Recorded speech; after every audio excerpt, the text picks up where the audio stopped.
بسم اللہ الرحمن الرحیم۔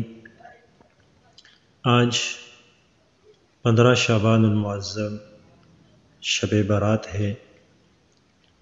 یہ رات بڑی برکت والی، بڑی فضیلت والی ہے۔ روایات سے اس کی فضیلت ثابت ہے۔ اس میں اللہ تبارک و تعالیٰ کی رحمت خاصہ کا نزول آسمان دنیا پر ہوتا ہے۔ اس رات رب العالمین قبیلہ بنو کلب کی بکریوں کے بالوں کے برابر گناہگاروں کو جہنم سے خلاصی دے کر جنت کا پروانہ عطا فرماتے ہیں۔ بڑی فضیلت والی رات ہے۔ اس رات میں اللہ کو منانا یہ ہمارے لیے ایک موقع ہوتا ہے کہ ہم اس رات میں اللہ کو منا لیں۔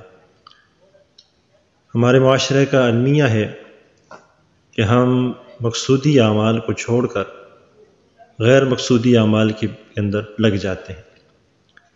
ہم اس طرح کی فضیلت والی راتوں کو منانے میں لگ جاتے ہیں۔ یہ راتیں منانے کی نہیں ہوتی، یہ راتیں اللہ کو منانے کی ہوتی ہیں۔ تو ان راتوں کے اندر خصوصی اعمال ہیں جن کو کرنا چاہیے تاکہ ان کی وجہ سے ہمیں ان فضیلتیں حاصل ہو سکیں۔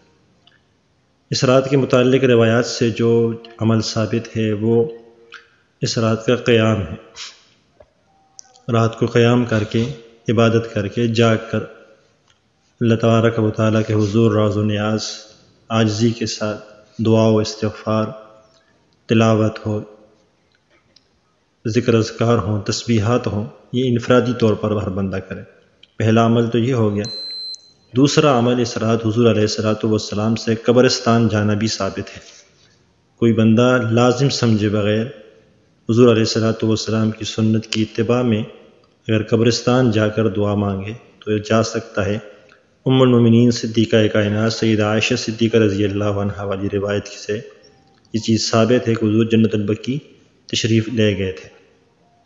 اور تیسرا 15 شعبان جو دن آگے آئے گا اس کا کل کا روزہ ہے۔ یہ روزہ، یہ 3 عمل ہیں جو ثابت ہیں۔